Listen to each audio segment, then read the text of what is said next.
Hello, everybody. Good night. Good night. Good night. Oh, we're waiting for persons to come on. Yes. Tell us if you can hear us, if you're on. Hi, Sia. Good night. Yes. Thank you for stopping by all these nights. All these times. I hope our visual is good and I hope our sound is good. Tell us if you can hear us. So, as you come on, you'll tell us if you're hearing us as we go tonight. Right. Share. Still waiting for persons to come on. I'll play something until. No, we can talk it through. Okay. So we hope you guys, you see somebody else coming on. Good night. Oh, praise God. Thank you. Thank you for making it a staple. And tonight we're going to really delve into something very important. Again, we say thank you for sending your topics. Good night, Cindy. How are you?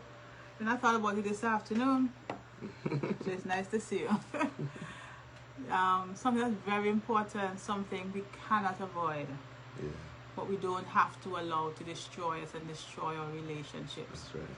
We ourselves are still learning. We ourselves are still growing, still maturing through it.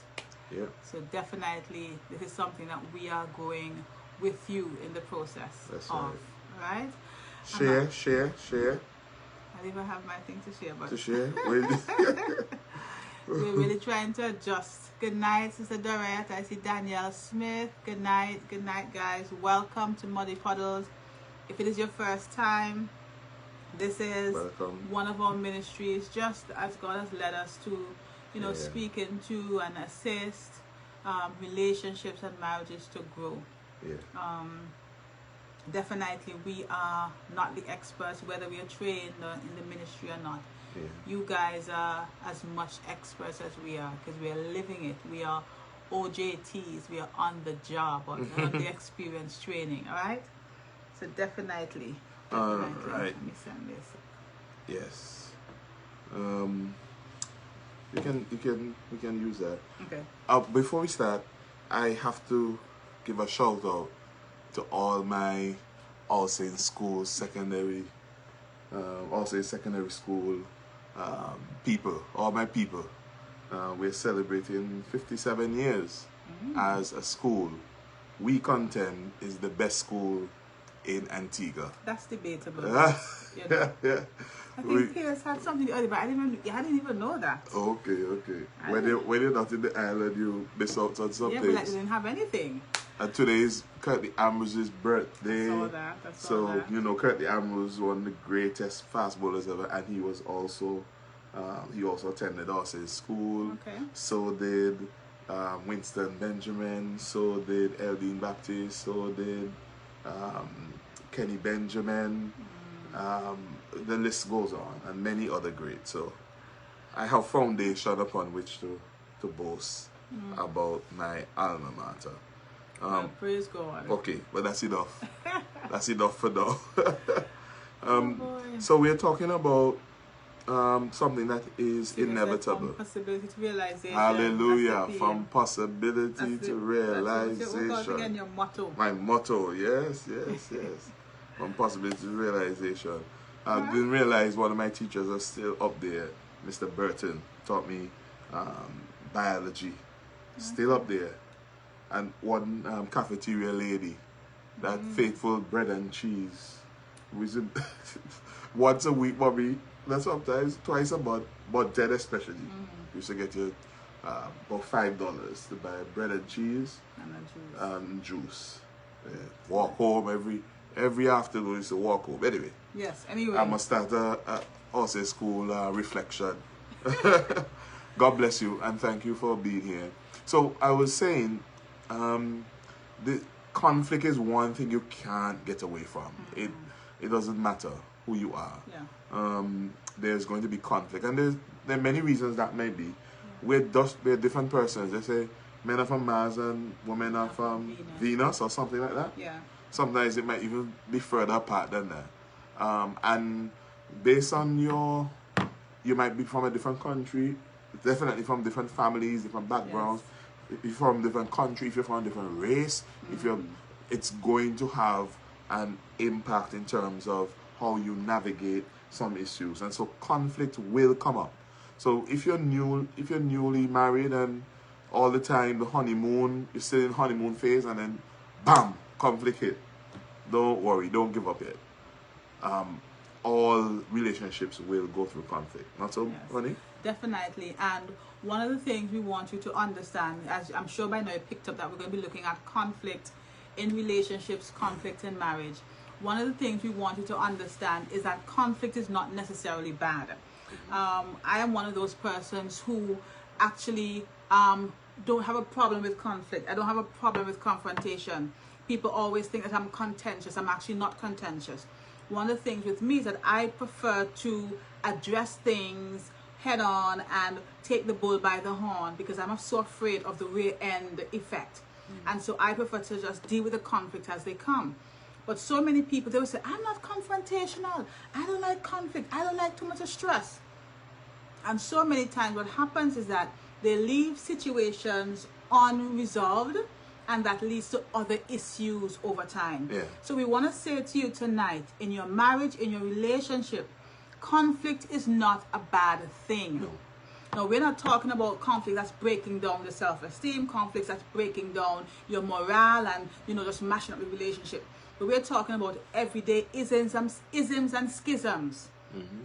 These things are good, but we definitely have to look at where and the extent of the conflict. Yes. All right? So let's go to what it actually is. It's just a simple definition. A simple thing. But let me just also say this, that if you're not having conflict, a number of things that may be going on, you have probably over time learned how to deal with it after time.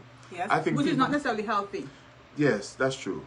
That's true. But maybe you have learned the person well enough that you know how to navigate some things well or better. The other thing is, if you're not having conflict, you may be ignoring real issues. So, of course, there can be no conflict. If there's no connection. There can be no pull and tug and so forth if I'm not holding, right? If I'm not engaging. And so some people decide, let me just leave that. And that's not saying, it's a good thing when you say leave it, I'm going to go to the Lord about it. I'm not talking about that. I'm talking about people who say, this is bothering me, and this is really getting to me, but I'm just going to avoid it. Or ignore it. Right, okay. And we're going to get into that.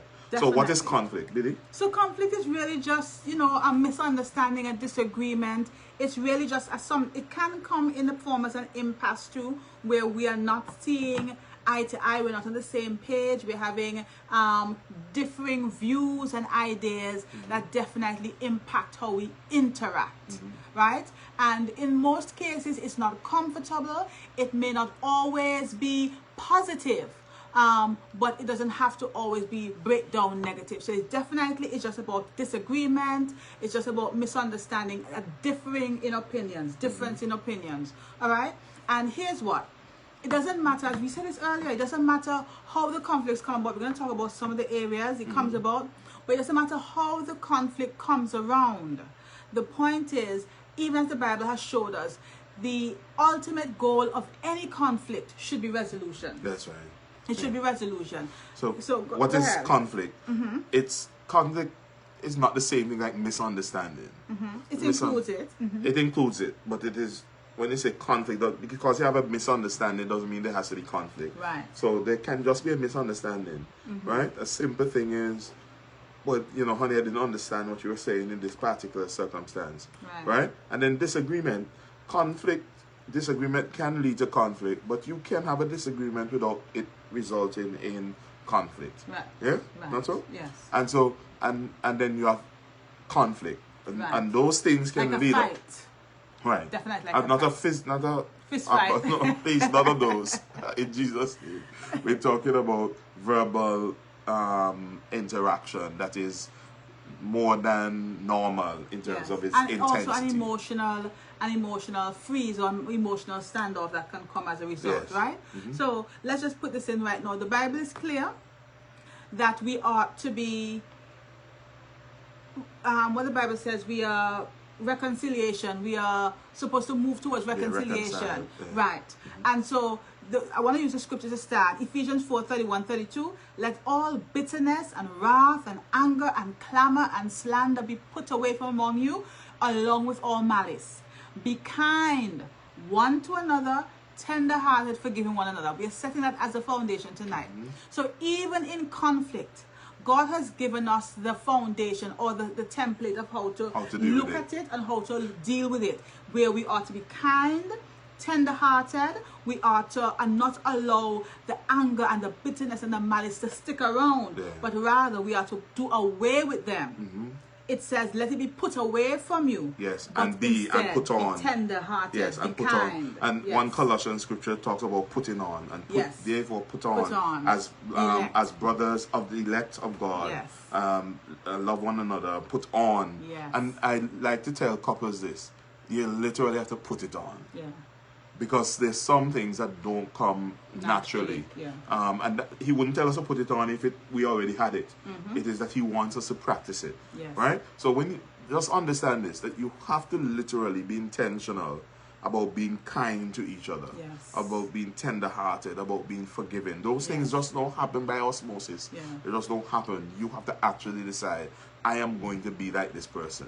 Now, conflict and disagreements can be very uncomfortable. Maybe that's why people run away from conflict so much. That's why people run away from dealing with issues head on, because it's uncomfortable. And even if they do not cause a dissolution, a disruption of the marriage or relationship, prolonged conflict can lead to a poor quality of relations.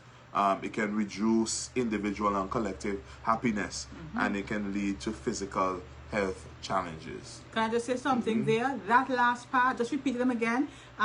Prolonged conflict, poor relations, poor interactions, lower level of happiness, and don't forget that happiness is still important, and definitely poor quality of health. Believe it or not, doctors continue to show us that a lot of cancers, ulcers, skin issues come from relational breakdown. Bitterness and anger and hurt and unforgiveness. These emotional things, and I think I shared that some time ago, they do have, not just they can, they do. And in my field, we have shown that different emotional states affect key organs in our body. And so understand that the conflict in your life, which is left unresolved, could be tearing down your own body, your blood pressure going up, your sugar spiking. These things actually do happen. So when you say prolonged conflict, I also think it is not that we're saying that you can't, there comes a point where there will be no conflict in your marriage. We're talking about there's a prolonged issue. There are one or two issues that can keep escalate. on disrupting your marriage. Because there's no end. Right, there's no resolution. No resolve. There's no resolution. Right, definitely. Okay, so raise your hand and tell me you have no conflict in your marriage, because I've not yet met anybody like that. I've actually heard people say that, but no normally conflict. they say that we never argue, and I get kind of scared because I'm like, oh gosh, Jack, I must be the cantankerous one. But the truth is, even the studies show that studies in relationship show that it is not the couples who do not argue that survive. It is the couples who learn to negotiate and resolve conflict that actually survive and thrive. So some people like to say, oh, we don't have any arguments, we get along. Okay, fine. If that's working for you, excellent. But then it actually is a growth, a catalyst for growth and change. That is what conflict can be, right? And maybe they have learned how to deal with their issues. Yes. Right? Maybe some people are just really good at those things. Right. But let me tell you, if you live long enough, conflict coming. It's gonna come. Yeah, I don't know. When you get children, something is going to come along. So conflict in marriage and relationships, they're inevitable. I said, it's normal. So if you have a little conflict in a marriage, I want to reassure you, it is normal. We're not talking about some person is beating you, and every time you're constantly shouting and not talking about that. We're talking about there's going to be conflict. It can even be a sign of growth. So sometimes conflict happens because there is growth. Yes? or at least the way it is handled can be a sign of growth. So we have to learn how to handle them. We're going to talk about that. Now, while conflict is unavoidable, it should always have an ultimate goal: resolution. Yeah. Resolution. If there's conflict that appears unending, it may be saying more about the individuals than the situations. You have to say it again, because I'm not sure. We kind of building up. We're saying a lot of times the conflicts that people are experiencing, especially those ones that are prolonged or destructive, what it may be speaking more to is not the situation, because the truth is situations are neutral. It is we people who put value and meaning to it. So what the conflict shows most times is the state and the nature of the mind of the individuals in the relationship. That's key. So destructive conflict flows from unhealthy people. Yeah. And which means if the individual has to do some introspection. Yes. Maybe I need to fix something about myself. We're going to talk about that, about taking responsibility.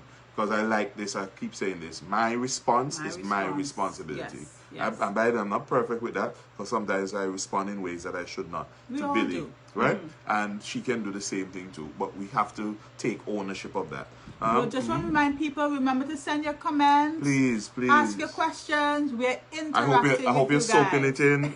I hope it's good enough that you're Yes. taking it in. But we love when you give your views too. Okay. So most people dread conflict in relationships because they think it signals poor quality relationship or suggests that the love is waning. Conflict can emanate from almost anything or anywhere. We're going to talk about some of those things. Let's just pick about 2 or 3 of these. So let's list them. Let me list them and you can start to look. We talked about finances, but some of the we see how far we can go. Okay, so some of the areas that conflict comes from, finances. And we did a session on finances. You may want to go back and check that out. Oh boy, finances will sometimes cause conflict. Major conflict. Yeah, because if there is not agreement in terms of how money should be spent and what goals and what projects you have in the future, Yes. Even with basic things, Yeah. it can form some kind of conflict. Yes. Yeah, because like we're watching this thing called Married at First Sight, and this one guy, he is tight. And we say tight, frugal. And that's not a bad thing that you have somebody who's frugal and somebody who is liberal. Is more liberal and probably more progressive in their thinking. And then the other girl, she loves traveling and nice things and whatever, and that's good. But he don't even want to spend. And so it still caused the conflict. We don't even sure how they're gonna work it out. But just that, how do I spend money? He believes we should save money for retirement, which is a good thing. Yes.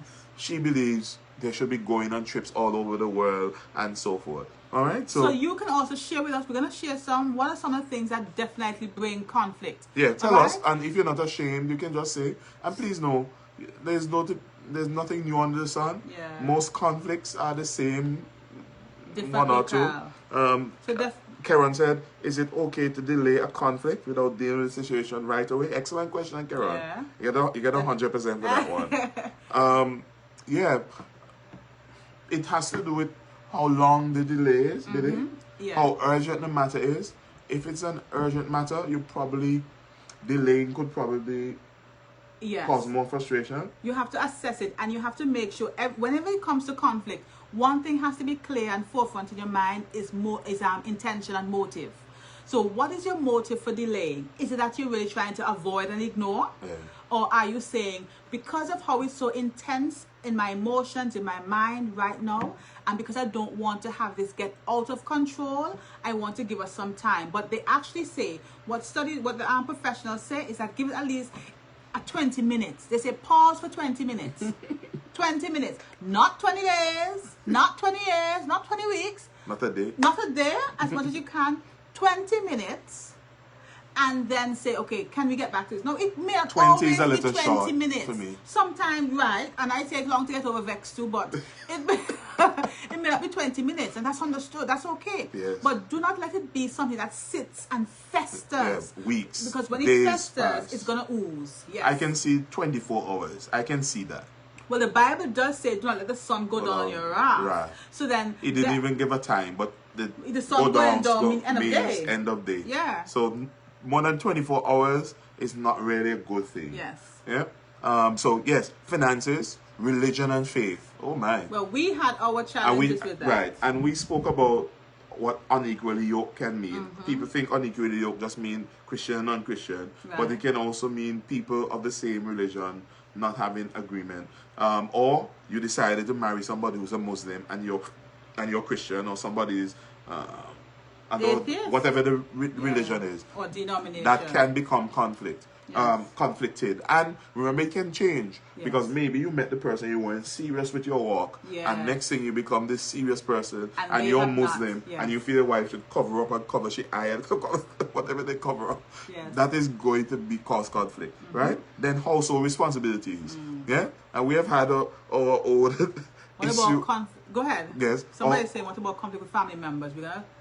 We had that actually. Yes, excellent. The household responsibilities. Who should clean? Who should do this? My wife looking at me in a funny kind of funny. Not funny, but I think we kind of ironed it out pretty good. Still, because we still have to work on it. We have to work on it. She has to remind me. Yeah, and I don't like to remind her all the time because we married 8 years. The principle hasn't changed. But definitely, if you are not coming into a relationship where you're saying we're sticking to the traditional roles, there has to be clear communication, or else there will be conflict. Because expectations will be there, and then if it's not clearly communicated, they may not always be met, and then you have a conflict. And then I remember I've done a lot of counseling. Don't worry, won't tell anybody details. Just to say to you that sometimes when they get married, they're so excited, they're so in love, they're so floating in the air. I know one person said to me one time, "No worry, I will do all the cooking and what have you. No problem." Get married. And the complaint was, "Oh, Pastor, I long for some cooking. I long for a meal now and again." No, he probably should have said that. Yes.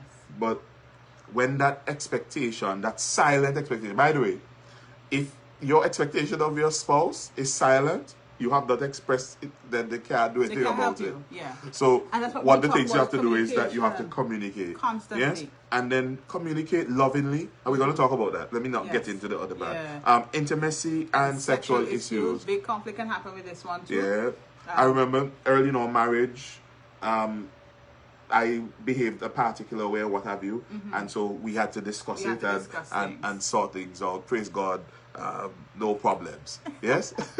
But new couples can have these kinds of conflict because no, because sometimes you're married, I can be open with you. To talk about regularity. Remember, men operate at a different level because I keep telling people testosterone. They have testosterone too, but not at all levels, and so and this varies based on women and men. Not one thing, but sometimes couples have conflict in terms of regularity and other things. And other things, they want to be regular. The woman wants to be pleased because the man just want to go slam bam and go about the bam bam bam, go and go sleep when the lady needs to be pleased, and rightly so, because we must be seeking to please each other. Right? So people can argue even the sexual area, and that becomes a major thing. I've known of marriages that have gone down the drain because they never extramarital affairs over a position, and this is not even a joke. And facts over a position or a particular sexual method. And the wife was not interested in that, and the husband was like, "This is what I want." And of course, the truth is, there are going to be other issues, right? But this becomes like the straw that breaks the camel back. And he went out and had something else. There are probably other issues. Of course, there are other issues. One position can... You might be surprised. But no, but what we're getting at is so serious. So sexual and intimacy. Remember, say intimacy.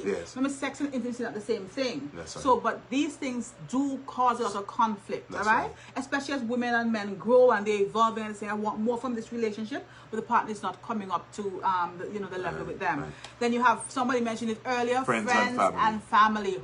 Whoa, I can't whistle anymore, but that's a whistle. One thing I'm grateful for is that Billy and I, we have not allowed friends and family to get between us.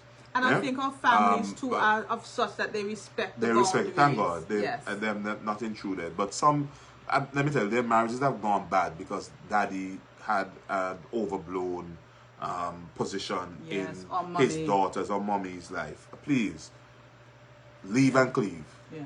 Yes? Leave people out of your marriage.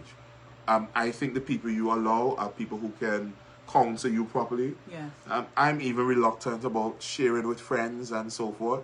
I think sometimes that can happen based, you have to know the friend, because a friend might go and talk to somebody else down the road or what have you. So you have to know who you're talking to, but be careful. Don't once every friend that you have should not know everything that's going on. Even the good things. Even the good things. Even the good things. It could be just one friend, but I say go to an expert, go to a pastor that you trust and what have you, and help that. So yes. Friends and family, yes, Rennie, can get in the way. And there are many, let me tell you, family have destroyed, can you imagine that? Families have destroyed more marriages than you would imagine.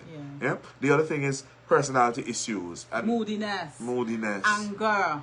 These kind of behavioral traits that are not properly checked. Yeah, I just want to put that in because sometimes we think that, well, that is my problem, but you're living with somebody, you're interacting, you're building a relationship. So I have to look at myself. Always. Is it something that I'm doing?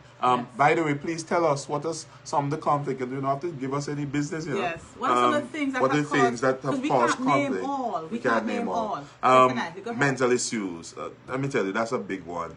And I really feel it for persons who have to navigate this, because this is not an easy thing to deal with. When mental illnesses come in, but it takes a certain kind of grace, you know, to be able to handle that. Yes. So that's very important. And then you also have socialization behaviors. Oh boy, sorry.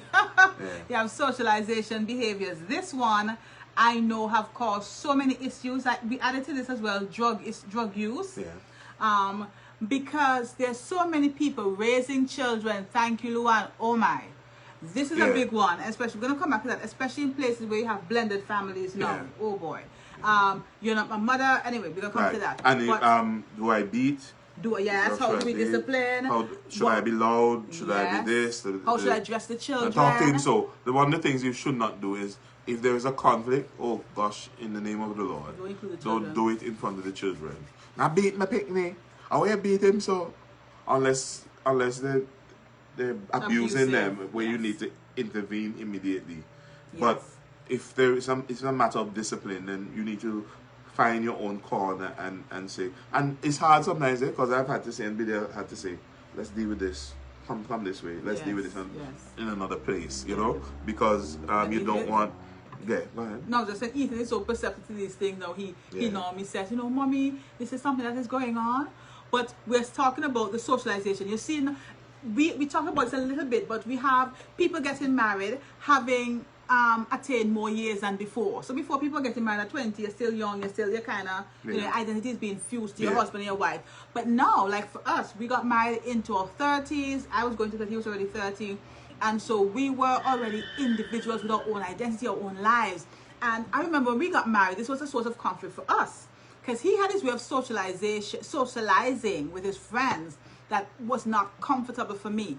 And most of it was, believe it or not, was media. This marriage was, and my argument would be, well, when I go on a TV commercial, you're scared to study me. Because he was always on TV, always on the phone. I mean, it's like, I need to go work for HBO. Forget some attention for this guy, because that's all he did. And then I didn't have that love for TV. Luckily, he was not the kind of guy who liked to lime on the block, but I am a limer. Not a kind of block limer though, but I'm a mall and a travel limer. But there are couples that we have interacted with who the issue was, he's still lying on the block at night late.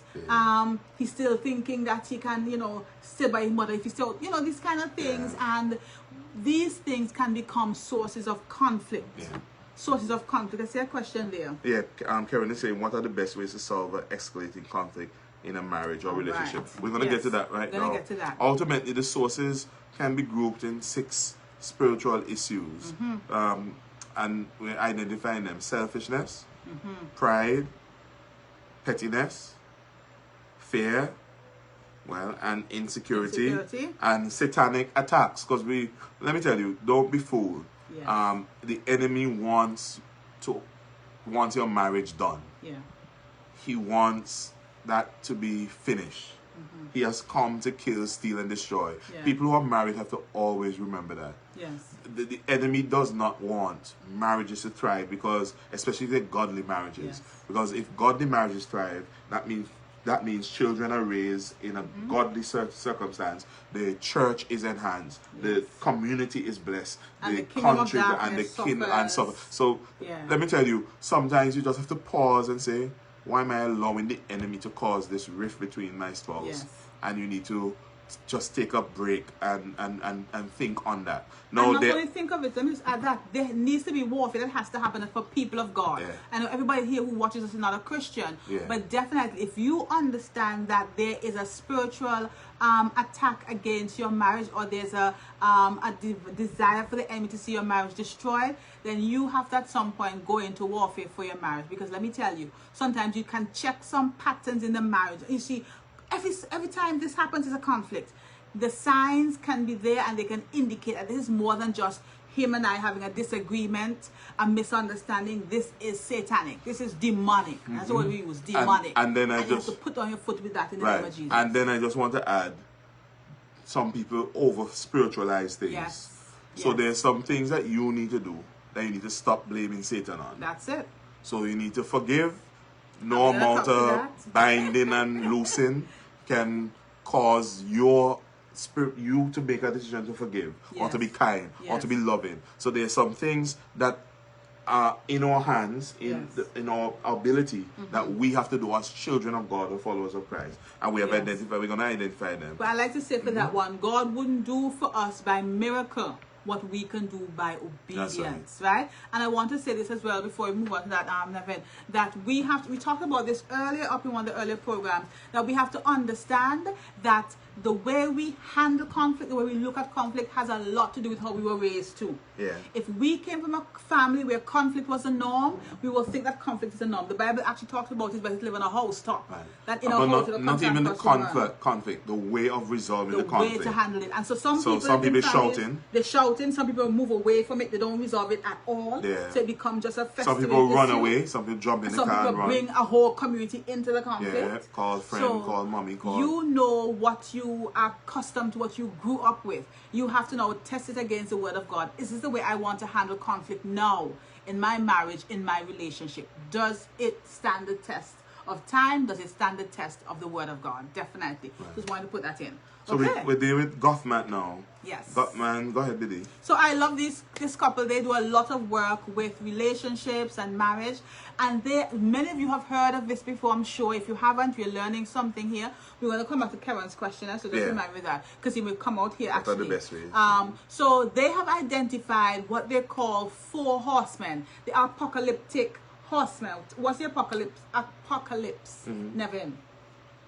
It is the ultimate, the end of the world. It is the Revelation. Read the book of Revelations. What is happening there? So it's all of that. Right. The apocalypse, the end of the. So I just let him do that because some of you may not have heard of it. So when they use these, they're saying there are 4 ways of operating in a conflict situation, in a relationship, in a marriage, that basically could signal the end of a relationship. As a matter of fact, they, through their research, they have been able to do research, have been up to about 90% been able to prove successfully that a marriage will end or a marriage will continue successfully if these things are there or if they are resolved.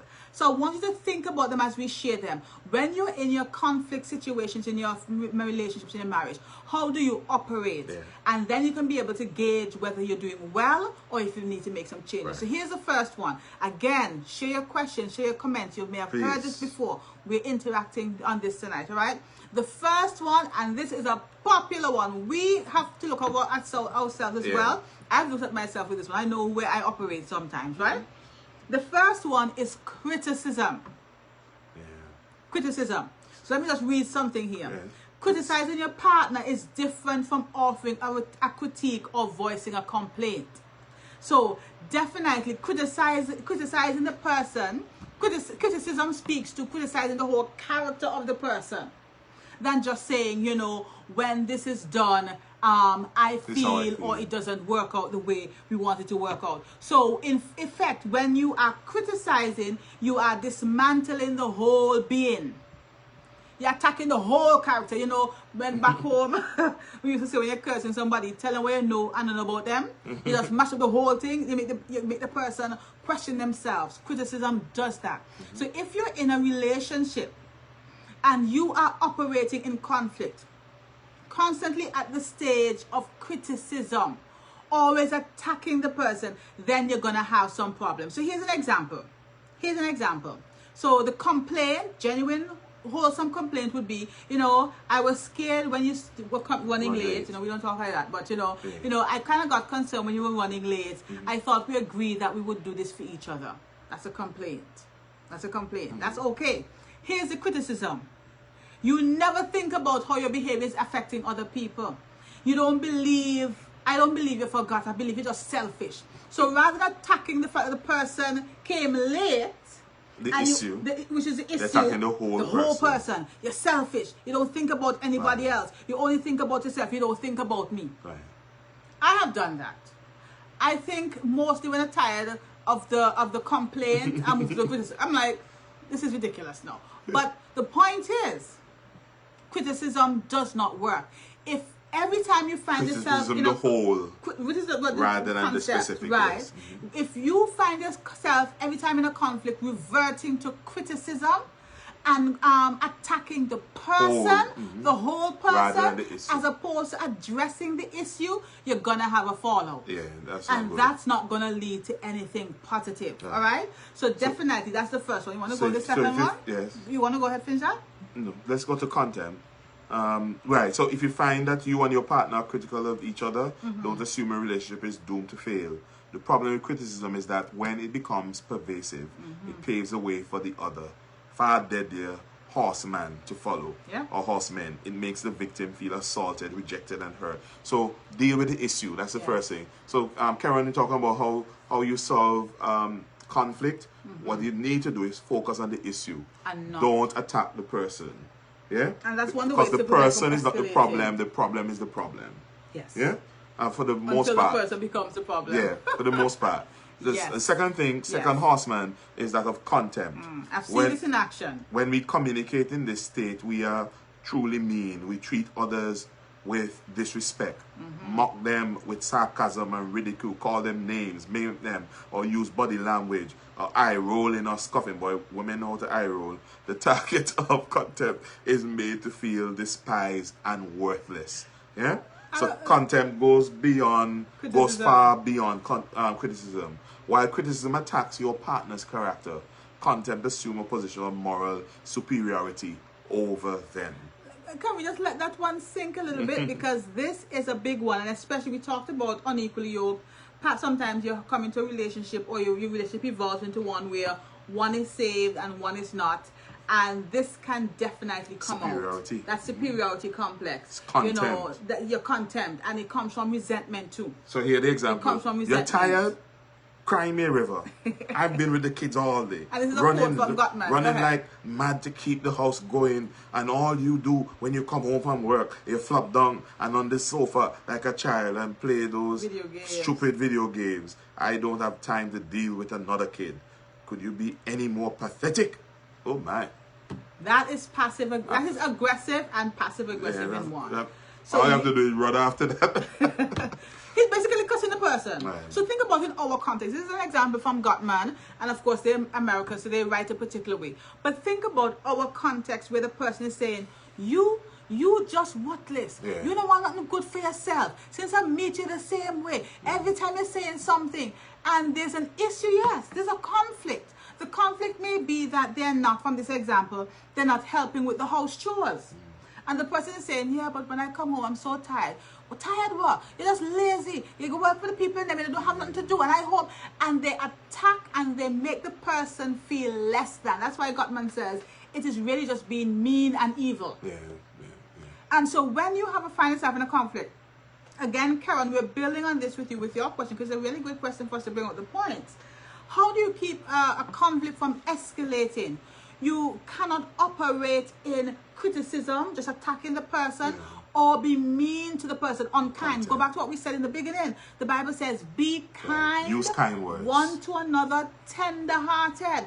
Yes, they may not be holding up their bargain, the end of the bargain, maybe they're not helping with the chores, but then rather than being unkind or cruel or just downright dirty, you could say, this is how it's making me feel. And that could stop the conflict and allow that person to see what you're experiencing, rather than feel threatened and hurt by your cruel words, right? Let's go to another one. Defensiveness. So go ahead. Go ahead.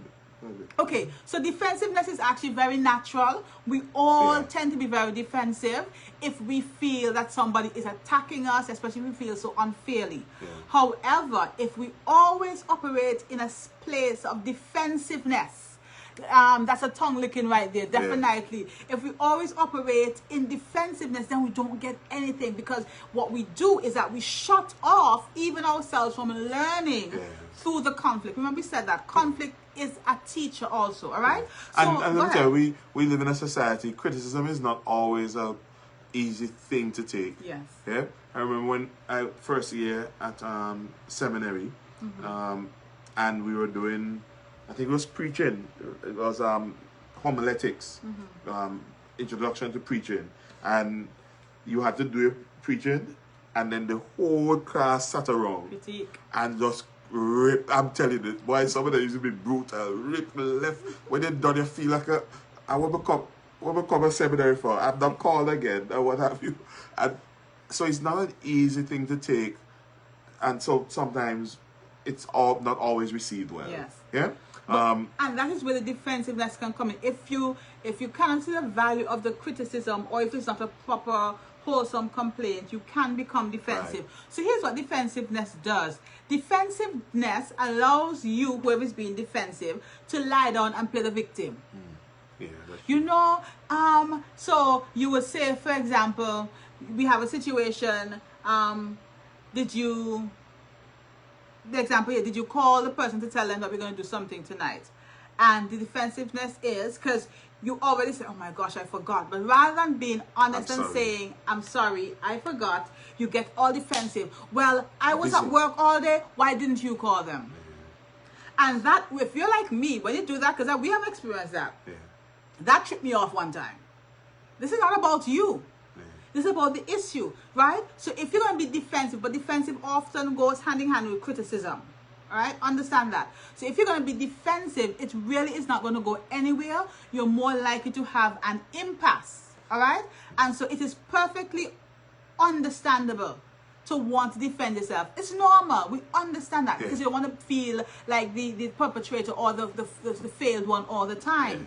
But if you are stressed out and feeling attacked, always being defensive will not give the desired effect. It will not allow you to solve the issue. It will not allow you to resolve the conflict. One thing I'll say about that is that, and this is Karen again, how you deal with conflict. One thing I would say is your words matter. Yes. Right? So even when you come to me about something, do it in a way that, because for me, anytime somebody raises their voice, I don't know, is there something natural?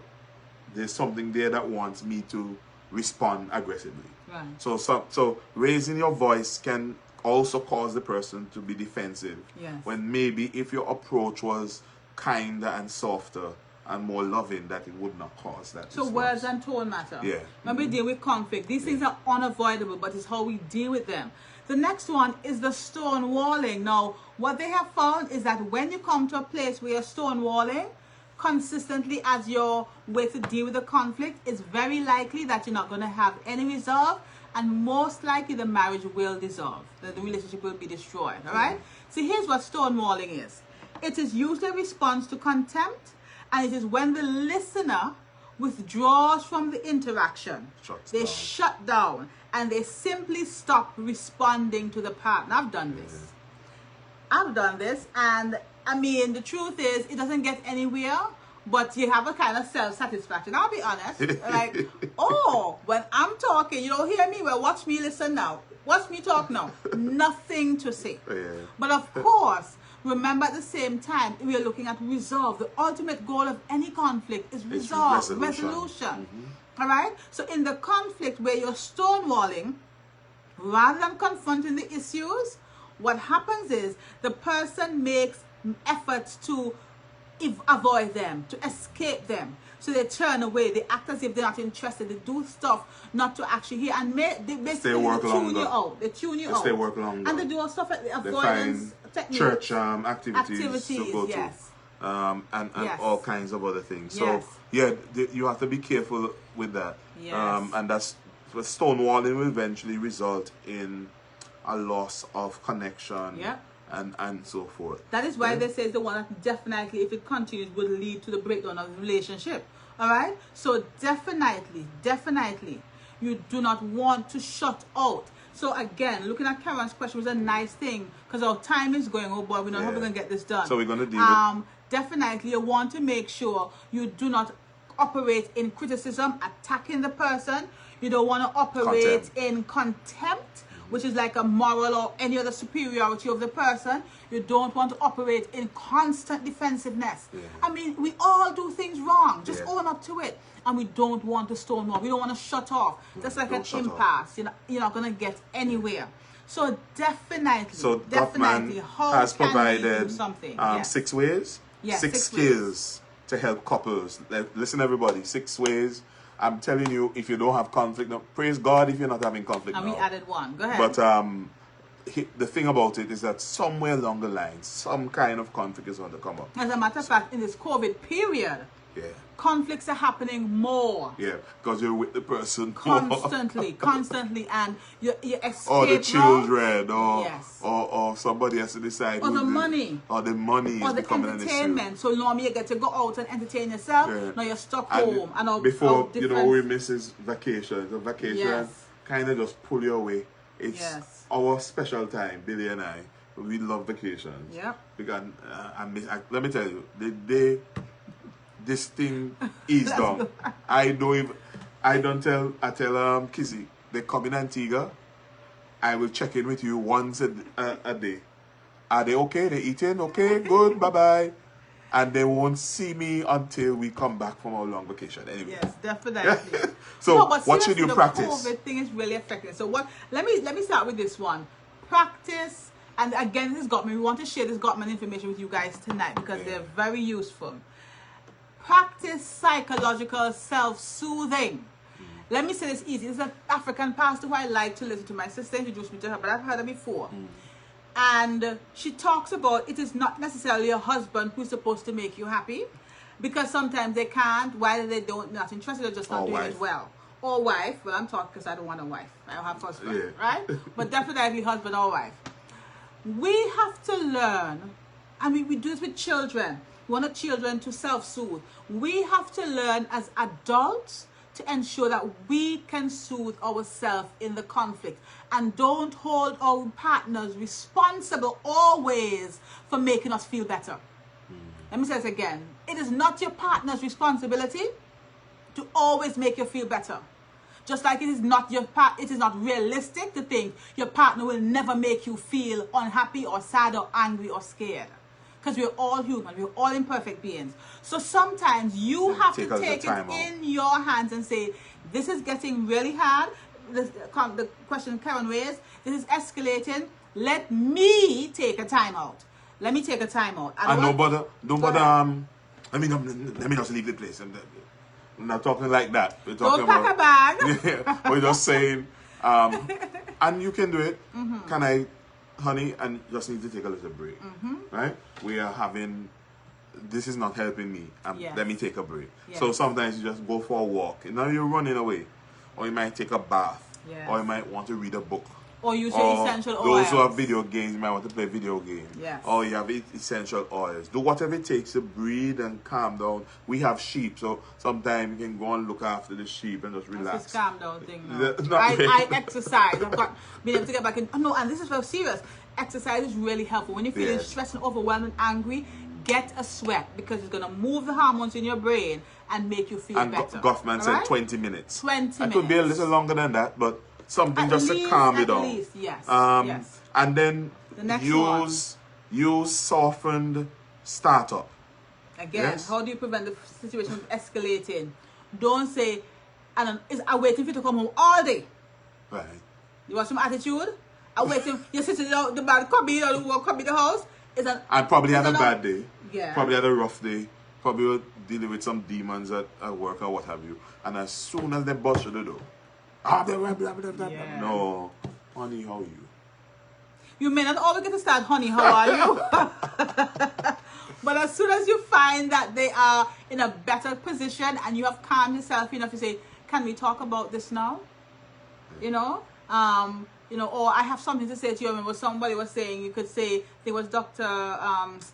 In Jamaica there, Waith, he was, Brother Waith, he was saying, you know, sometimes you have to say to them, listen, I have something to say to you. It's not going to be easy to share because I don't think it's easy to receive, but I have to say it and I want you to hear me. She would give a good startup, a soft and easy startup, as opposed to rushing in. And hopefully I'm getting better to just listen. Just be quiet and listen. Sometimes we listen to respond. Yeah. And so in that case, use a softened startup.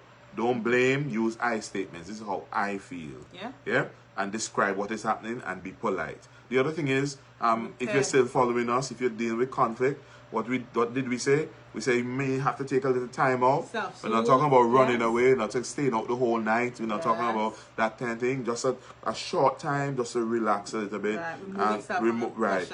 And then use a softened approach. Be kind to one another. Bible that get all them things from it. Yeah. Yeah. The other thing is repair and de-escalate. You may have to use phrases like, let me try again, or I don't feel like you are understanding me right now, or I'm sorry, to help de-escalate. Let me tell you, just sometimes just say sorry. Yeah.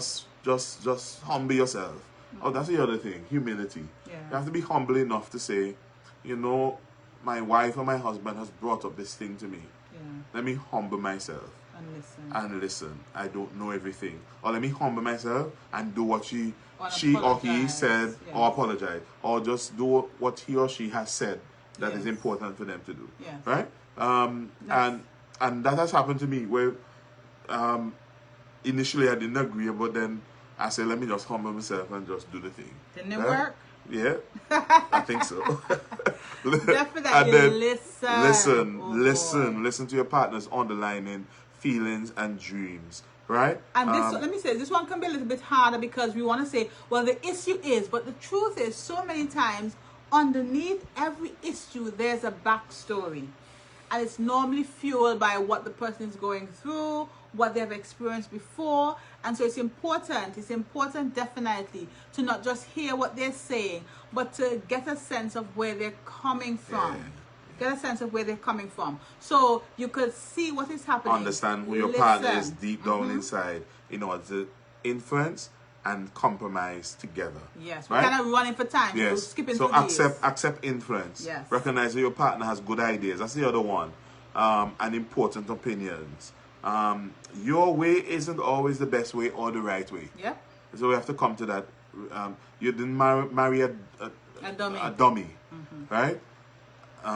Even if you thought it was a dummy, trust me, the person is not a dummy, right? So show respect for those opinions and find something you can learn from your partner. All right? So that's the other important thing. Compromise. This is not a dirty word. Don't compromise on those really important God things, those matters of righteousness and so forth. We're not saying you should go and do things that are considered ungodly, right? But we're saying that in a marriage, you have to give and take. Yes. There's sometimes you have to come a little bit more. There are other times where you have to release, you know. Yes. So there's compromise. Yes. Compromise never feels perfect. Everyone gains something and everybody loses something. The important thing is feeling understood, respected, and honored. So work together with your partner to find a common ground and compromise. Yes, right? Definitely. We said this already, forgiveness. Ultimately, the way to ease hurt and release the pressure built up from conflict is forgiveness. Yes. Let me tell you, that simple matter of forgiveness can do so much to your marriage and to your life. You'd never imagine it. Definitely. Right? One other thing that I would add, take ownership of yourself. If you deal with conflict, stop just looking at the person. Yes. maybe there's some things that you need to look at. Am I saying this right? Am I doing this right? She really have a point there. So you have, or he, you have to look at yourself. The way you get a better marriage is not that you get the person to change, force them to change. Yes. Is that you decide, I am going to get better at this. I'll become more like God. I'm more like Christ. And that is why we said in the beginning, conflict actually can be a good thing, because it can help you see what's happening, and it can become a catalyst for change, for improvement. And so we don't want to always say conflict is a bad thing, or them like conflict, them like confrontation, because so many times, just like we say of rumors, there's always a measure of truth. Look at it. We have what we call the Jahari window we use a lot of times, and so many times there's that corner of our life that we don't get to see, and it's others who see and are able to point out to us definitely who we are, how we're operating, and how it's impacting other persons around us. There's a point at which you just have to pray to ask God, God, help me with this. Just put it before God. Throughout you pray. Throughout, but lay it before the God. Yes. God, I'm dealing with this. We're dealing with this issue. Just lay it before God. Yes. But there's a point at which you have to take some responsibility too. Yeah, God is not going to come down and take up your hand and move your tongue and tell you, go ahead, say no. Yes. You have to come to that place where you're going to do that. Yes? And I just want to say, just to tap with this question, because we are just 3 minutes away. Karen had asked, how do you prevent a conflict from escalating? We have to, we've put it in, but I'm bring it down to clear some steps for you. Identify the issue, address the issue, and allow the issue to be, you lay the issue before God and work on the resolve. Don't attack the person. Don't blame the person. If you can say, this is where we are, this is the issue, let's deal with that. And the other thing, we've spoken about this before, it has to be a mutual agreement that the both of us want to work at resolving this issue. Because if you want to resolve the issue and the other person is not so interested, you're not going to have that much success. That's right. So it's important that both of you agree, okay, this is an uncomfortable situation, this is a conflict, and so we both want this to get better. The one thing I would say though, is that if there is something relating to you and you getting better, don't wait for the reciprocal exchange as it is. That might be redundant. Don't wait for them to reciprocate. You do what you have to do. To improve. Ask God to help your partner to also do what is necessary. But you can do what is necessary so that you can also improve. Come tell me, we still have a 2 minutes. What are some of the conflicts that you have experienced in your life, and maybe how you got over it? You can still tell us. Yes? And in the last few minutes or so, last minute, you can also tell us, give us a topic that you would love for us to discuss somewhere along the line. Yes? Don't be afraid to share that with us. You can message us privately if you wish. Yes. But definitely, guys, we're so tying up here. Yes, so conflict is inevitable. Yes, can't avoid it. Unless you find a perfect person, and I haven't met perfect people. Right? Jesus was probably the only one. And even Jesus had his own issues. You know? Even Jesus at the end said, Lord, I can't take this. Too much. It's too much for me. Even Jesus had to go in and turn over table and so can you imagine Jesus? So if Jesus could get like that, imagine us, normal human beings. The reality is that you're going to face conflict. Right? In the most loving relationship too, there's going to be conflict, and the sources may vary, but definitely the key is to resolve it. Actually, make that a goal. Make it a goal. We want to get over this hurdle. We want to resolve this conflict. And remember, it is not the persons or the relationships that have no conflict that necessarily survive. It is those who learn to resolve and negotiate them in a positive way and grow from them. Because avoiding it is not a solution. Never a solution. Just avoiding it is not a solution. Step away for a minute if you must. Yes, for a while. But always come back and make it again your goal. Resolve. Thank you. We hope this has helped. Yes. And thank you for our loyal viewers and those who contribute, those who watch silently. Yes. acknowledge you and thank you. Still, you can still share this live. You can still, because somebody going through serious conflict might be helped right now. And so just sharing it might be helpful to someone. We wish we could come on earlier. Maybe when COVID passes, we might be able to do it. But 9 o'clock also gives us a chance to share things only adults should be hearing at the time. Although it's on our page, you can go back and listen anytime you want. But thank you, everybody. Thanks for tuning in. And we pray God continue to bless you richly. Remember, the enemy wants to destroy you. He wants your marriage destroyed. He wants to rain on your parade. He wants to rain. He wants you to be miserable for the rest of your life. Don't give him space. You fight with the weapons you've been given from God. And maybe if you follow some of the things we have suggested, you might be able to navigate them. Yep. Yes. That's one of the muddy puddles, conflicts. But learn to deal with them. They will end up strengthening you. Definitely. And your relationship. God bless you. Good night. Please sleep well. Thanks, my friend. And thanks to all who have listened. Blessings.